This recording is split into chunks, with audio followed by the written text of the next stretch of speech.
好，大家好，我係零三舍職陳，好高興咧見到大家啊！大家都知道啊，響8月25號咧，文石就發布咗佢哋嘅新型號 Nova Air。咁啊，好感謝咧，係香港文石嗰邊咧借咗部實機咧俾我咧去做一個好簡單嘅開箱同埋一個試用。因為好坦白講，因為咧佢哋都手頭上只有一部嘅 demo 機啫，新鮮滾熱辣。咁咧，琴晚送到，咁我今日咧就借用，所以咧都十分感謝。咁今日咧就唔係一個詳細嘅評測嚟嘅，因為咧我只能夠借用到1日嘅時間嘅啫。我會為大家有一個嘅開箱啦，會介紹咧佢嘅外觀嘅設計。咁喺開箱之前咧，我諗好多嘅網友都會好關注。咁其實呢一部 Nova Air 同Nova Free 有啲咩唔同咧？咁所以開箱之前咧，我會同大家先講一講佢同 Nova Free 咧係相同同不同嘅地方，等你哋有個概念先。好，首先喺配置上咧，佢嘅硬件配置基本上係同 Nova Free 係一樣嘅。CPU 同樣係高通636，RAM 同樣係3GB，ROM 同樣係32GB，屏幕同樣係7.8寸元泰科技嘅電子墨水高清屏。咁咧，另外版本都同樣係 Android 10。咁唔同嘅地方咧，就會係重量同厚度方面啦。首先咧，佢嘅重量係比 Nova Free 咧係輕咗30克嘅，由265克減到咧係235克。另外咧嗰個嘅厚度，見到而家咧大家見到好薄身嘅，由原本嘅7.7mm 嘅厚咧薄咗，變成咧係6.3mm 嘅厚度。另外咧，喇叭亦都咧係由原本嘅單喇叭變成咧雙喇叭。咁咧，國際官網嗰邊嘅用字咧就係一個 Hi-Fi Dual Speaker。哇，係咪真係 Hi-Fi 級別咧？咁就見仁見智啦。不過咧，我就真係實測過，聽過咧啲聲真係靚咗嘅，呢樣係真嘅。另外咧，都特別一提咧，佢嗰個長度咧，其實亦都比 Nova Free 咧會係短咗大約係3.3mm嘅。咁啊，兩部機拍埋一齊先感受到。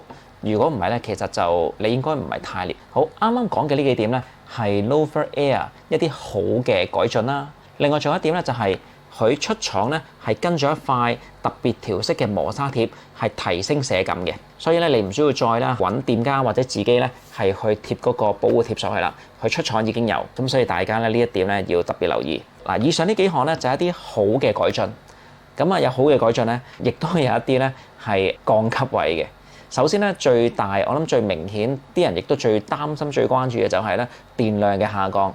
Nova Free 咧係3150毫安嘅 ，Nova Air 咧只有2000毫安，咁咧係有一個1/3電池容量嘅嗰個跌幅。咁喺續航力方面會唔會有好大嘅影響咧？呢一刻我測試唔到住，未來有機會咧可以再同大家去測試一下。另外咧就有一個咧係幾明顯嘅唔同，就係佢冇咗一個咧 Home 鍵喺呢一度。咁咧喺之前咧 Home 鍵咧就可以撳一下變成係上一頁啦。撳兩下咧就變成去咗嗰個主畫面嗰度，咁咧而家冇咗個 Home 鍵咧，可能對有一啲嘅用家嚟講咧就會係唔係太方便。咁所以咧就住佢嘅配置同埋嗰個特色方面咧，改進處同埋咧係一啲叫做退步位咧，都同大家列出咗啦。好，咁而家咧就先開箱同埋介紹一下咧佢嘅外觀特色俾大家睇先。好，咁就事不宜遲啦，去片。好，咁都循慣例咧，係為大家有一個開箱，大家眼前咧就會見到 Nova Air 嘅呢一個盒，咁咧係沿用第3代嘅設計，嗱嗰句口號都喺度啊 ，Like a tablet，unlike any tablet。咁後邊咧同樣係有各個唔同國家文字嘅翻譯，咁大家會見到呢一度啊 ，Nova Air 嘅 model 係除咗外套，咁咧個盒依然係典型嘅全黑硬盒，咁咧 Bose 嘅品牌，打開盒。會見到主角 Nova Air， 咁咧有個膠膜咧套住嘅。好，喺呢一度，好，打開入邊呢個盒，會有今代咧新配備嘅呢一支白色磁吸式觸控筆，咁咧一陣間會再講。好，跟住咧會附有一條原裝嘅連接線，配翻咧今代嘅叫做偏灰嘅顏色，咁咧條線亦都係白色嘅。咁啊，連埋有個嘅魔術貼貼住，係一個嘅細心位啊嚇！大家會見到啊，係 USB to Type C 頭嘅線啊。咁啊，會有一張嘅產品合格證同埋保修卡，咁啊貼住 Nova Air 呢個型號嘅。好，另外有一本快速說明書，每一個型號咧都有呢一本嘅快速說明書嘅，就係大家眼前咁多嘢啦。開箱完畢。先介紹一下呢一部 Nova Air 嗰個外觀嘅設計俾大家認識一下。好嗱，大家眼前會見到咧，今代呢一部新型號咧，佢並不是白色嘅。啊，雖然我知道咧係對好多嘅用家嚟講，其實佢哋好期待有一部咧係純白嘅紋石嘅機，不過好遺憾啊，今次呢一部唔係。咁咧按翻官方佢所講咧，呢一個顏色咧應該叫做咧係石墨灰嘅顏色。佢咧嗰個設計原意就係大家會見到啊。呢一個嘅邊框嘅顏色同 E-Ink 幾個屏幕嘅顏色咧，其實係相對係接近嘅。咁所以望落去嘅時候咧，個框就會睇落去咧冇咁明顯。相類似嘅設計咧，其實喺 Remarkable 嗰度咧，亦都有嘅。咁啊，可以話係借用咗對方嘅呢一個想法啊。咁啊，所以咧望落去咧，可能對如果你係 Remarkable 嘅用家嚟講咧，你會有少少嘅熟悉感啊嚇。咁另外特別嘅地方咧，今次咧係一個全金屬嘅外殼，咁佢官方嗰邊咧就冇講得好仔細。按我所知咧，應該係鎂鋁合金嘅材質，咁所以咧嗰個堅固度咧，其實今代咧就號稱係堅爛咗。另外咧，大家留意下呢一啲咧唔係污糟咗，而係咧係出廠嘅時候咧，每一部機咧會有一啲嘅灑墨造成咧唔同嘅物質喺呢一度，咁所以咧每一部機嗰個背後咧都唔一樣嘅。根據翻咧我響代理嗰邊所得知嘅信息，咁摸落去咧係冰涼嘅觸感，係金屬嘅。咁今代咧有一個改動就係原定嘅 power 掣喺上方咧繼續喺上方，但係咧就由原本喺右邊就轉咗去左邊。係啦，咁我一開始摸上手咧都有少少唔習慣啦嚇。好，跟住左邊咧你會見到呢度咧有3點，呢個咧係供今代嘅新配件磁吸式具有實體翻頁件嘅保護套嘅連接之用嘅。咁咧就係用呢3點咧就可以一嘢磁吸拍落去，咁就用得啦。不過遺憾嘅係咧，暫時咧未有呢一個嘅保護套喺手咧做評測，咁啊未來再測試俾大家睇啦。咁跟住右邊咧，大家見到呢度咧會有一個標誌嘅喺中間。呢個標誌咧2點嘅係咩嚟嘅咧？係一粒強力磁石，就係今代一個新嘅設計，就係俾大家呢支筆，大家見到嗱一個同樣嘅標記嘅。咁咧只要你將支筆對翻呢個公仔吸落去咧，咁就會有一個咧係黐得好實嘅狀態。咁今代咧坦白講係一個好穩陣啊！大家會見到啊，我咁樣稱開咗部機都冇跌落嚟嘅，嗰個磁力咧比起 Note Air 咧強好多。咁如果你唔對準呢2點咧，你吸落其他位置其實都吸到嘅，但係就會冇咁強，甚至你調轉啊都叫做勉強吸到，不過就會係唔穩陣嘅。所以咧，你如果係吸呢一支配嘅新型號筆嘅話咧，記住對準翻，咁就黐得好實啦。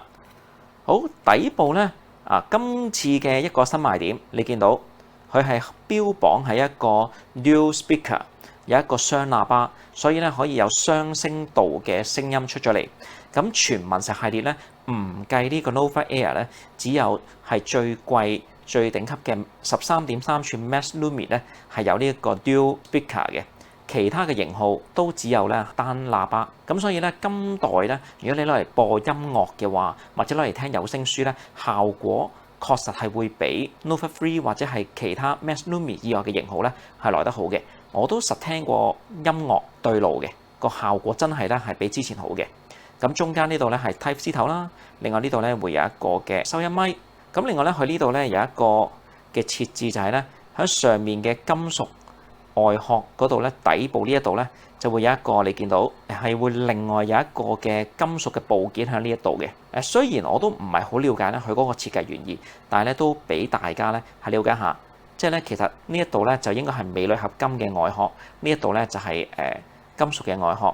之前咧有啲網友睇嗰個直播或者係官方嘅介紹咧，以為呢一個係貼紙嚟嘅，呢個唔係貼紙嚟嘅，呢一個係一個金屬嘅部件嚟嘅。咁正面咧就有一個7.8寸元泰科技嘅電子墨水高清屏，面頭就會有一層咧 AG 嘅 cover。咁今次出廠咧特別之處同 Nova 3唔同嘅地方咧，就係佢出廠已經貼咗一塊咧特別設計嘅磨砂面保護貼，讓到你咧喺書寫嘅時候，你嗰個嘅寫感咧係會有一個大幅嘅進步，咁會有一個好明顯嘅一個嘅摺感咧，寫落去咧就會係同寫喺真實嘅紙上面個感覺係好好多嘅。我就比較過 Nova 3同埋呢一部 Nova Air 嘅嗰個書寫嗰個效果。咁好坦白講 ，Nova 3就算貼咗係保護貼咧，都係幾滑嘅。而 Nova Air 咧嗰個寫感咧就真係我自己體驗啦，呢個真係純個人主觀感受，就係咧同我之前我評測過 Remarkable 2噶嘛，都好詳細地，我覺得寫感咧係有得比。當然啦，對好多人嚟講，可能呢個真係比較主觀嘅，但係呢個係我嘅印象，咁都喺度咧同大家分享。好，咁所以咧就住呢一部 Nova Air 嘅外觀介紹咧，大約就到呢一度。咁咧呢一支筆咧特別提一提，咁除咗咧呢一邊咧係平之外咧，其他嘅面咧都係呈圓形嘅。咁咧有呢一啲嘅坑紋，加強嗰個咧手握時候嘅嗰個摩擦感。啊，呢度就強力磁石平面嘅。咁咧好遺憾啊，不論係Note Air 定係 Nova Air 都好咧，佢嘅呢一支新筆咧都係冇擦膠頭嘅，剔除咗呢個功能。另外咧，筆尖咧都係會係尖啲嘅，比起 Nova 3同埋 Note 3所配嘅嗰支三角外形粗身嘅原裝筆咧，佢係會係筆尖會幼啲嘅，會有唔同。係啦，咁呢個咧係專門為呢一部 Nova Air 咧係設計嘅，白色，亦都咧係配翻佢本身呢一個嘅石墨灰啊，黐得好實。再次強調，好，咁就住外觀嘅設計細節咧，大約就到呢一度啦，俾大家咧有一個嘅概念。開箱完之後咧，講多幾樣嘅消息，咁咧俾大家知道之後咧，咁呢段片就完㗎啦。咁首先第一樣就係咧 Nova Air 出咗之後 ，Nova 3將會停產。你現階段咧仲可以買到 Nova 3嘅，仲有啲嘅存貨咧係響店家嗰邊，但係賣晒之後咧，咁就只會咧係得翻Nova Air。文石咧就係打算咧係用呢一個 Nova Air 咧就接替咗 Nova 3呢一條線嘅。好，咁呢個係第一個消息。咁另外咧，響8月25號內地文石嘅嗰個產品發布直播當中咧，佢哋咧就有兩個版本嘅。咁啊，除咗係 Nova Air 配有嗰一支嘅原裝筆之外咧，佢哋仲有一個純閱讀版本嘅Nova Air S 嘅，係一個系統嘅閹割版。咁咧入邊咧就冇咗筆記功能，咁咧就真係純閱讀，冇咗嗰支筆嘅。咁價錢咧就平啲嘅。有一啲嘅網友咧都即刻係詢問我：喂，香港係咪會唔會有呢個版本啊？因為香港文石咧佢去發售嘅時候就好特別嘅，佢就分別有 Nova Air 配筆嘅版本啦。另外特別有一個咧係 Nova Air 嘅毛筆版。嗱，毛筆版咧喺呢一度咧我都特別係喺度講清楚，咁佢就唔係等同頭先所講嘅 Nova Air S 嘅，唔係一個系統閹割版，而係同 Nova Air 咧配筆版咧係一樣嘅系統，係有筆記功能，只不過咧就冇咗嗰支筆你買嘅時候，但係就會平啲。咁咧，如果你咧本身有用 Wacom EMR 技術嘅筆，或者你有上一代嘅筆，你唔係特別想要呢一支嘅原裝筆嘅話，你想用其他自己嘅筆嘅話咧，咁你其實可以考慮咧就買毛筆版嘅，咁咧就會係平200蚊，但係就冇咗嗰個磁吸功能啦。咁咧，所以呢一度咧，香港文石去賣嘅呢兩個版本咧，都係完整嘅系統版本嘅，冇閹割度，咁就不等同咧內地所講嘅 Nova Air S 嘅嗰個版本嘅。呢一度咧都特別咧係同翻觀眾解釋。好，呢個係第二個消息。好嗱，咁第三個消息咧就係關於今代咧文石就出咗一個嘅配件咧，就係呢一個原裝嘅內膽包，係啦。呢一個內膽包咧，佢就好薄身嘅，你見到係非常薄身。咁佢預計咧就係你可以咧將部 Nova Air 好咁啊黐埋支筆咧，可以咧放入個內膽包入邊嘅。好，咁啊封口呢一度咧就有磁石嘅。咁咧就咁樣可以出門，咁你用嘅時候咧，咁就可以係攞機使用啦。店家都實測過嘅 Nova 3咧，雖然係厚啲，而呢個內膽包咧亦都好薄身，但係咧都同樣放得入嘅。咁所以咧，如果你係Nova 3嘅用家，你係可以咧向店家就買呢一個嘅內膽包，即係如果你有需要嘅話，同樣可以放得入嘅。雖然佢係設計俾 Nova Air 用。好，呢個係第三個消息。好，第四個消息咧就係其實今次呢個 Nova Air 咧，佢嘅配件當中咧有一樣係幾吸引到我，亦都我諗對可能好多用家嚟講咧會係覺得具吸引力嘅，就係咧佢另外配備一個磁吸式、具有2個實體翻頁鍵嘅保護套。啊，不過遺憾嘅係香港文石嗰邊咧都未攞到嗰個嘅實物。咁咧，所以我就今次借唔到啦，我亦都未見到個實物咧，冇得去試用一下個感覺如何啦嚇。咁啊，未來如果咧係到咗香港嘅話咧，咁我都會去借嚟試用一下，睇下嗰個翻頁鍵靈唔靈敏啦。因為咧，其實都好多網友咧用開 Kobo 嘅話，佢哋會特別咧係中意咧 Kobo 有啲嘅型號係有實體翻頁鍵。讀物嗰邊咧就More-in Plus 咧7.8寸嘅同樣係，亦都有實體翻頁鍵，對有一啲嘅用家嚟講係好實用嘅。咁今次文石推出呢一個具有實體翻頁鍵嘅保護套咧，其實我覺得係一個新嘗試啦。如果係實用嘅話、靈敏嘅話咧，咁係具有一定吸引力嘅。到時有實物我就再介紹俾大家知道啦。呢個係第4個消息。好啦，咁所以咧就住今日呢一部文石嘅新型號 Nova Air 嘅開箱配置介紹同埋一啲嘅信息咧，都喺呢一度同大家就講過啦。希望咧可以幫到大家啦。而家咧呢一部 Nova Air 咧係仲處於一個預售嘅階段，內地都未發貨嘅。如果你咧係就住呢一部新型號，你係有想了解嘅地方，又或者你係有興趣想購買嘅話咧，咁都歡迎你可以係去我嘅 Facebook page 零心社嗰度咧 PM 我。就住今日嘅呢一段影片咧，就內容上就暫告一段落啦。希望大家中意啦，希望可以幫到大家。當店家嗰邊咧大貨到嘅時候，我可以咧借用長少少時間時候咧，可能咧我會就住呢一部 Nova Air 同 Nova Free 咧，會有一個咧係進一步嘅比較或者係一啲嘅測試。後話啦。好，咁今日咧呢段片咧就差唔多啦。如果你係喜歡呢一類 E Ink 產品嘅開箱評測嘅話咧，咁就記住訂閱我嘅頻道啦。如果你中意呢段片，你覺得對你有幫助嘅話咧，咁都希望你可以讚個好，係對我一個咧好大嘅支持嚟嘅。希望咧下一段片都依然能夠見到你。咁今日就到此為止啦，感謝你嘅觀看，再見。